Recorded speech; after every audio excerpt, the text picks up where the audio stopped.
York ever, but this is really, really good news. And compared to where we were, this is a big sigh of relief. We talked about calibrating the control of the reopening based on the metrics that we have seen. We said this from day one. We then did this graphic that people mocked me for. But people mocked me for a lot of things, and it doesn't bother me because I like it. The reopening of the economy is a valve. And you can open it faster, you can open it slower. We've seen it opened very fast. We've seen it opened all at once. We've seen states get into trouble. We've seen countries get into trouble, and then they had to close the valve. We said we were going to open the valve incrementally and then watch the metrics. Sounds boring. A little boring, but it's actually very smart. What were the metrics? We're going to start to open the valve, watch the diagnostic testing rate, watch the tracing rate, watch the antibody testing rate, watch the hospitalization rate, watch the infection rate, which is the seminal factor, rate of transmission. How quickly is the virus spreading? The RT, rate of transmission. If it goes over 1, red lights, alarms, beeping, you have a real problem. If one person is affecting more than one additional person. And you watch the gauges. And if the gauges are staying down low, then you can open the valve more. Why do the valves stay down low? Because people are smart. And when you reopen, they don't just come out and act like they did. They understand it's a new normal and they act intelligently. Our metrics are all today very good. We're going to open the valve more than we originally anticipated because the metrics are so good. If the metrics change, that would change. But right now, that's where we are. We're going to accelerate the opening of temples, mosques, churches. In phase 2, they can open up to 25% occupancy of that building, okay? I was speaking to a minister about this. He said 25% occupancy, that's good news because it's better than 0. He said, but 25% occupancy, then I have to have 4 services to get everyone in. And then he said, well, you know, I have to give the same sermon 4 times. He said, hopefully by the 4th time I get it right. Yes, 25% occupancy is not as easy as 100% occupancy, but 100% occupancy is a mass gathering. You really can't do social distancing, et cetera. So phase 2, 25% occupancy. That begins immediately. Be smart, be smart. It doesn't mean you go to a temple or a mosque and you sit right next to a person. You have to socially distance. Watch on the entrance way and on the exit way when people tend to congregate going through the entrance or the exit. So we leave it to our faith-based partners to come up with a smart strategy about the way to do this. But this is an acceleration for us because we're doing so well on the metrics. But people still have to stay smart. And with this virus, you learn something new every week. And sometimes what you learn is different than what they told you in the first place. Who is the they? The they in this case are the global health experts. But the information has changed. And some of the information I imparted when I received it turned out that it's different. Now, the state of information is the virus can live in the air for 3 hours, which is actually frightening when you think about it. It means if I'm infected and I'm speaking and we have air molecules that I am dispersing, they could linger for 3 hours. You walk in 3 hours later, you actually breathe those air molecules. So that is a frightening fact. They now say surfaces are less important. It's not that they're not important. You can still get the virus from a surface, but the virus does not live as easily or as long on surfaces as they originally thought. Originally, children were not affected. Now we're studying the inflammatory syndrome that is affecting children all across the globe. Not a significant number of children yet, but it's an area that is just being developed. They originally said if you were infected, you couldn't be reinfected.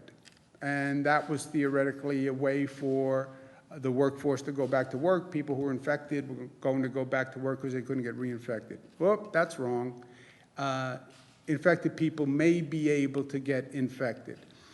A new piece of information that reinforces what we've been saying, the World Health Organization now says that masks are more important than they had originally recommended. They had originally recommended they were important for healthcare workers.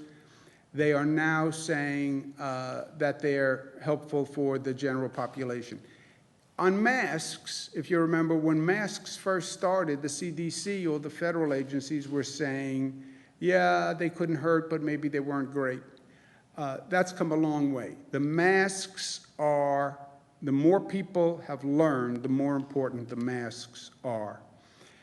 In a way to make sure people can get masks, we're going to sign an executive order saying that we will prosecute price gouging on PPE. To give you an idea of where we were, the N95 masks, which we needed during the middle of the pandemic for the healthcare professionals. Before the pandemic, we were paying 70 cents for a mask. In the middle of the pandemic, $7 per mask for the same mask. So whatever we can do on a statewide basis is statewide price gouging. Doesn't mean China can't gouge us or another country, but we'll have price gouging in the state of New York. We had continued protests last night all across the state. The protests were mainly peaceful.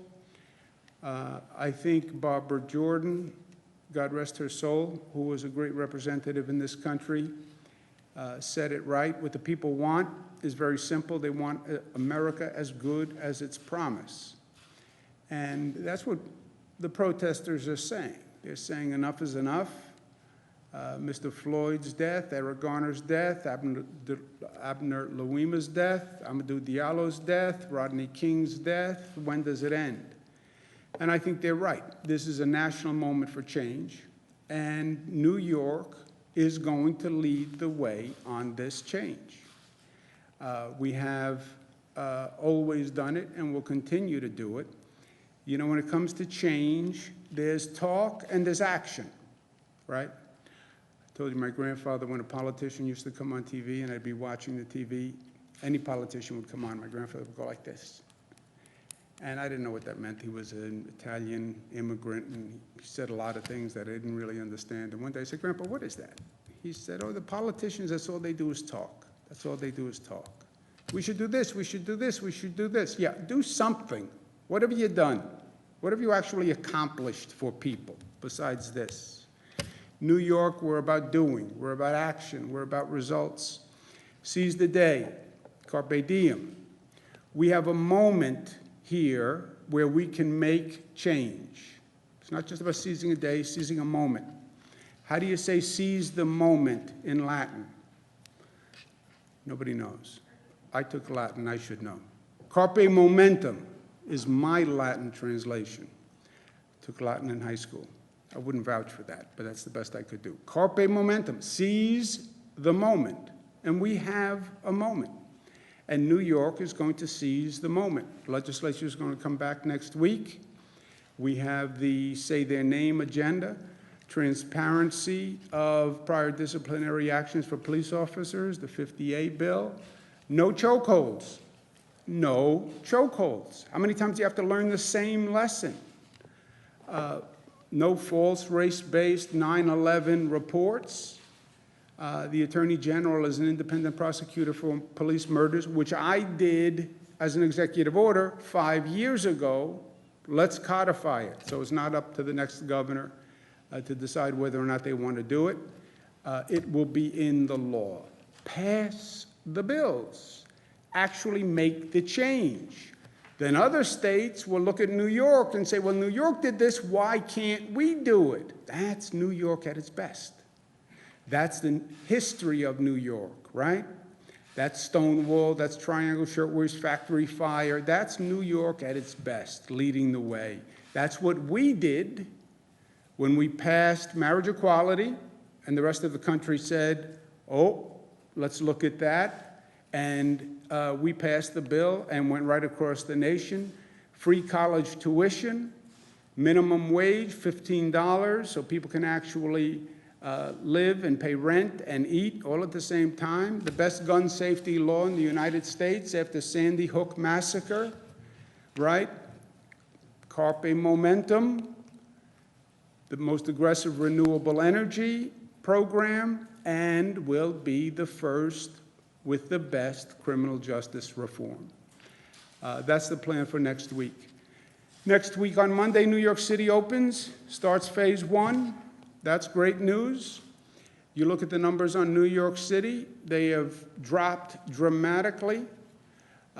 They were at a high of positive testing at 57%. They're now down to 2%.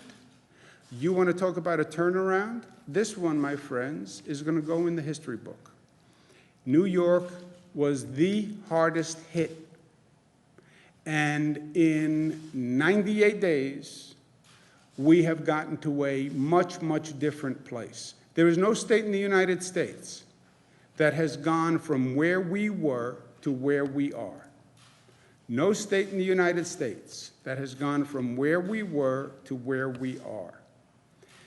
You'd be hard-pressed to find a country that went from where we were to where we are.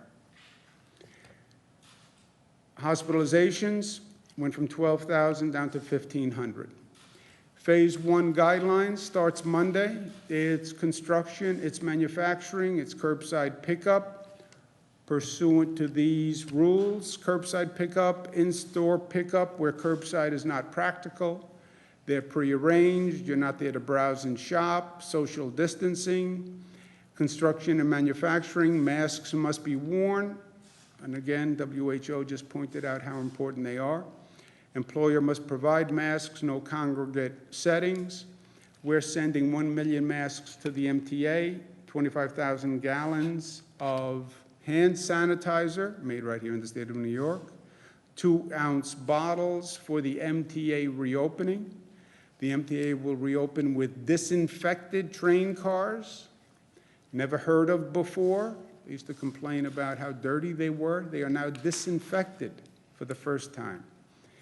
My house doesn't have disinfected bathrooms, but the subway cars are disinfected, the Long Island Railroad is disinfected, buses, etc. As office workers go back to work, we're allowing commercial buildings to take the temperature of everyone who enters the building. I don't want anyone to take my temperature. That's going to be a problem because we're giving commercial buildings the right to take the temperature of everyone who walks into a building. It's not just your health, it's the people you could infect. And remember that when you go back to work, it doesn't mean we're going to go back to the way we were. There's no going back in life. It's about going forward and finding a new normal with new behavior and new patterns in the workplace, right? And we need everyone to cooperate with that as they've cooperated all along. But congratulations to the people of New York State because they did this. People of New York City did this. People of Albany did this. They heard the information. They reacted. They responded. And they were so smart in what they did and so disciplined, and they went through hell, but they rose to the occasion. We used to talk about flattening the curve.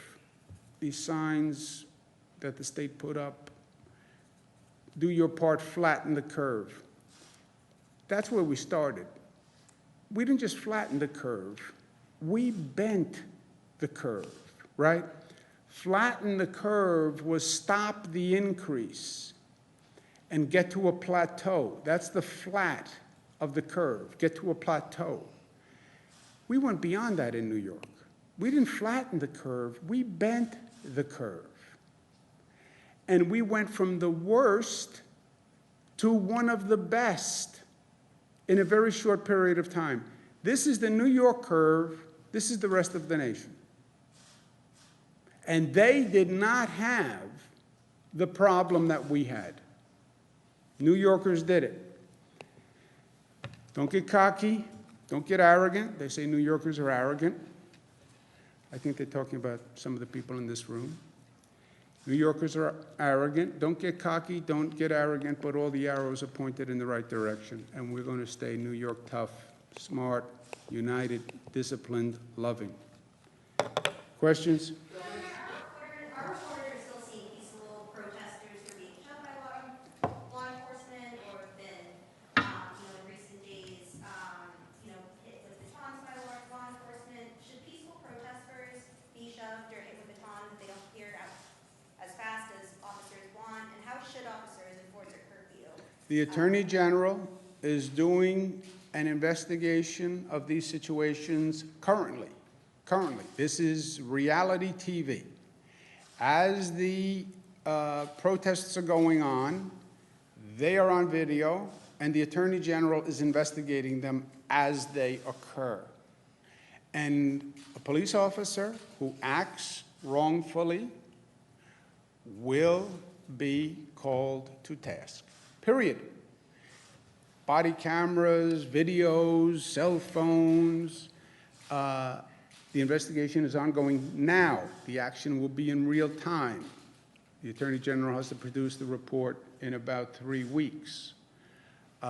So there will be, all of this comes to light on a daily basis, and there will be responsibility within the coming days if the local police department doesn't take responsibility.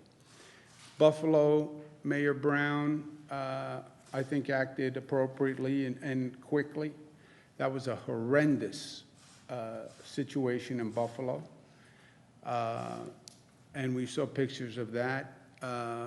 Other police departments are suspending police.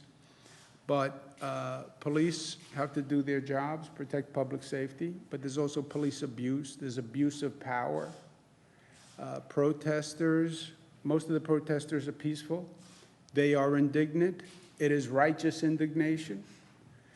I don't see anybody who could see the Mr. Floyd video and not be indignant. I don't understand how you could see that murder on videotape and not be outraged. And I said from day one, I shared that outrage. And yeah, police have to do their jobs, but they don't have the right to abuse, to hurt, to use unnecessary force. And they're going to be held accountable. Yeah, Joe? I was going to say on that, 2 of those officers this morning were charged with assault in Buffalo. What's your response to that? You were saying yesterday, what you saw, they should be fired. Yeah, I said I'm a former prosecutor, attorney general, assistant district attorney.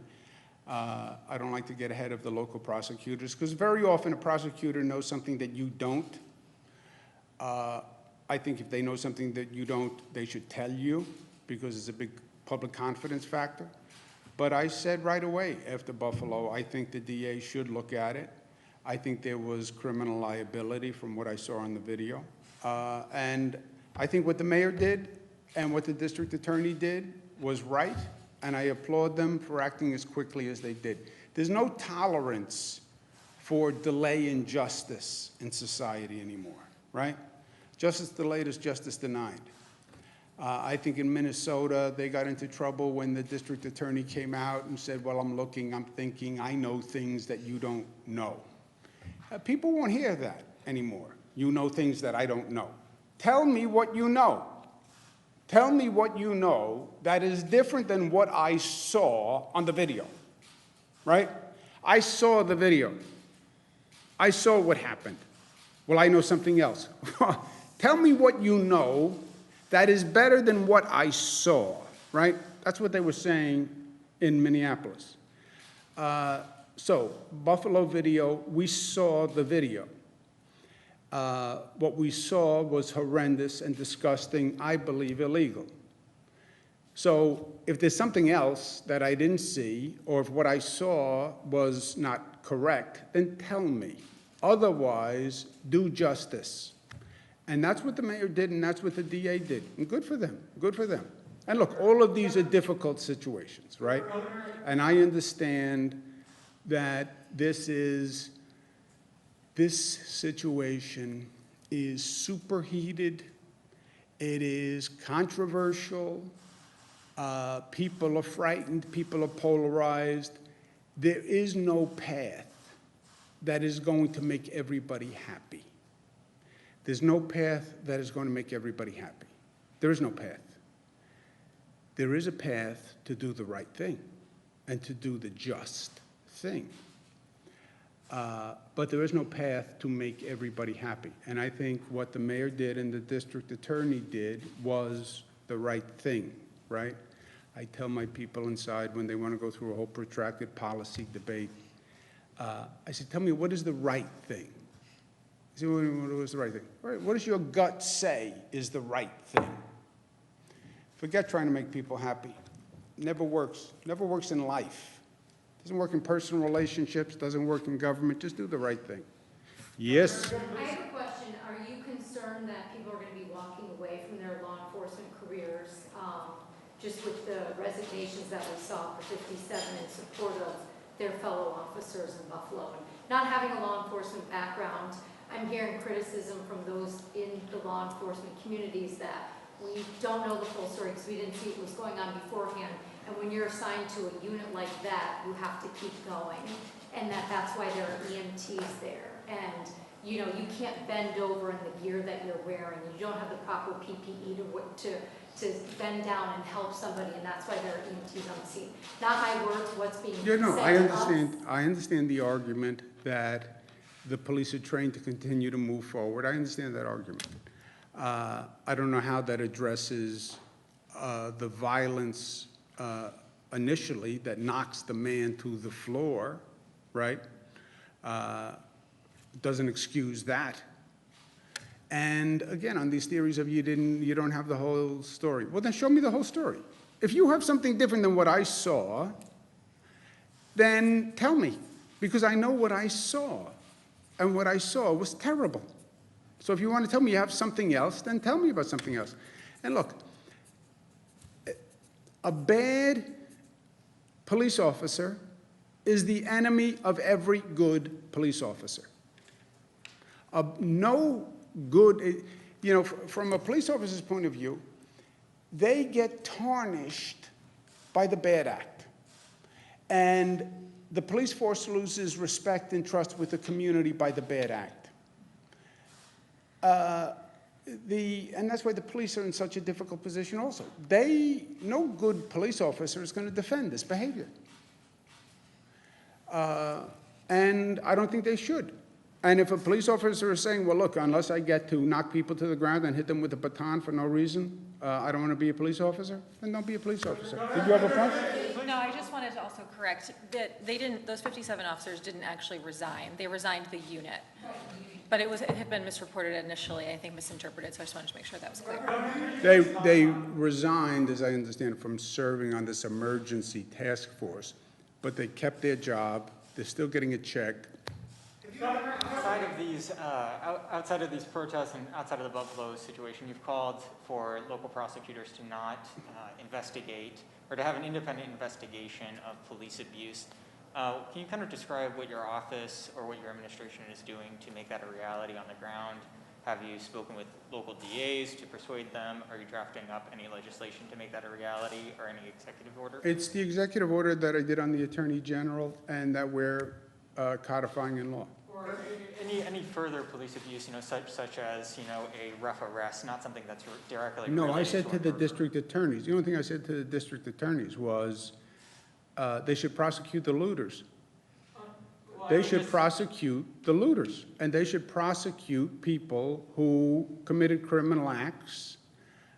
They should prosecute them. You know, district attorneys don't have the right to gauge political wins and do what is politic. They have to do what is legal.